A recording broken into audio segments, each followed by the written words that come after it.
Adanya kekosongan jabatan yang ditinggal oleh pejabat, PJ Bupati Ogan Komering Ulu melantik pejabat tinggi Pratama serta ratusan pegawai negeri sipil.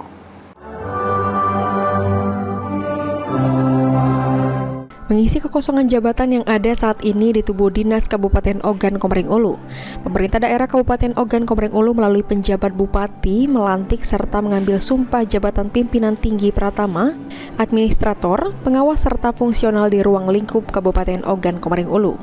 Seluruh pejabat yang dilantik sudah sesuai dengan aturan dan jenjang pendidikan yang bersangkutan. Teddy juga mengingatkan kepada para pejabat yang dilantik untuk meningkatkan kinerja dan layanan publik untuk melayani masyarakat. Selain itu, Teddy juga meminta agar tampilkan kualitas kerja ASN bisa secara profesional dan aktif berkomunikasi dengan instansi lainnya, serta ikut dalam politik praktis karena sesuai aturan ASN tidak boleh ikut dalam politik praktis walau mempunyai hak pilih. Siapa?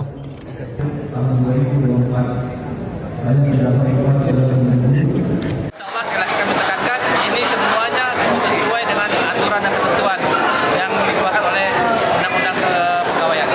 Jadi mudah-mudahan ini kan semua dalam rangka kita ingin melakukan percepatan pembangunan di Kabupaten Komering Ulu. Kami minta seluruh pejabat yang dilantik ini jangan malas, disiplin, profesional, berintegritas, dan jangan lupa lakukan terus inovasi, lakukan terobosan. Ide-ide kreativitas harus dimunculkan supaya mereka bisa menjadi pegawai yang handal, profesional, termasuk bisa mendukung percepatan yang ada di wilayah masing-masing. Sementara itu, Mirdaili selaku Kepala BKPSDM Ogan Komering Ulu mengungkapkan, sebanyak 101 pejabat dan ASN dilantik terdiri dari jabatan pratama dan administrator serta 4 jabatan fungsional yang sebelumnya dijabat struktural yang mengundurkan diri.